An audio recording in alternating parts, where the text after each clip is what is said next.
아이의 반복적인 증상으로 걱정이 많이 되시겠습니다. 아무래도 요즘 같은 겨울철에는 비염 증상이 쉽게 찾아오고 그로 인해 콧물을 자주 들이마시거나 목을 가다듬게 되는데요.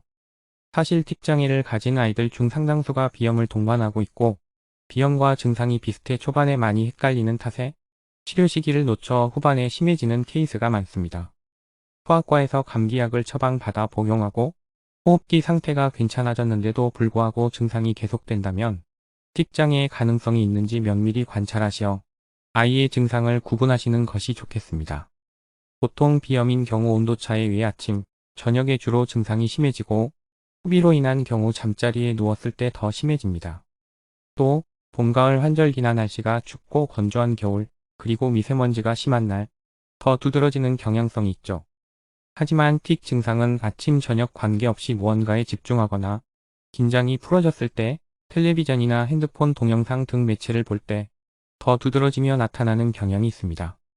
또 피로가 쌓여있는 저녁 무렵부터 잠자리에 들기 전이나 긴장, 불안 등 심리적인 스트레스 자극을 받았을 때에도 심해질 수 있으며 반대로 아주 들뜨거나 흥분했을 때도 평소보다 자주 보일 수 있습니다. 그리고 비염이나 축농증 등 만성질환으로 몸의 전반적인 컨디션에 영향이 미칠 때에도 증상이 나타날 수 있습니다. 틱장애는 우리 몸의 운동 기능을 담당하는 기저에게 이상으로 비염과는 엄연히 다른 질환입니다. 틱장애는 동작틱과 음성틱으로 나뉘는데요. 비염과 헷갈릴 수밖에 없기도 한 이유는 초기 증상이 대부분 감기나 비염처럼 나타나기 때문입니다. 대체로 동작틱은 눈 깜박임, 코 찡긋거림, 얼굴 찡그림 등과 같은 작은 근육으로 시작해 입, 턱, 목, 어깨, 팔, 배, 다리 등 점차 아래의 큰 근육을 활용해 심화됩니다. 음성틱은 소리, 목 가다듬기, 헛기침 같은 작은 소리로 시작해 아, 고음, 반복해서 말하기, 말 따라하기, 욕설 등 여러 양상의 점차 소리를 크게 내며 심화됩니다.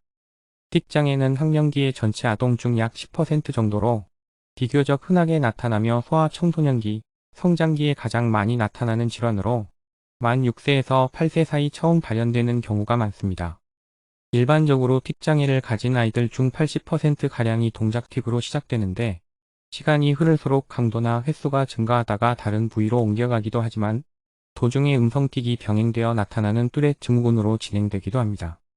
과거에는 시간이 지나면 자연스럽게 사라지는 일과성 틱장애가 존재했지만 근래에는 겉으론 사라져 보인 것 같아도 잠재되어 있다가 아이의 상태에 따라 몇 달, 몇 년 후 다시 재발되는 경우가 많습니다. 틱장애는 첫 발현 시점부터 오래될수록 치료기간 역시 오래 걸리는 편이므로 틱장애를 주로 다루는 병의원에 내원하시어 정확한 검진을 받아보시는 것을 권해드립니다. 저의 답변이 도움이 되셨길 바랍니다. 상담한 의사 기호필 원장이었습니다. 감사합니다.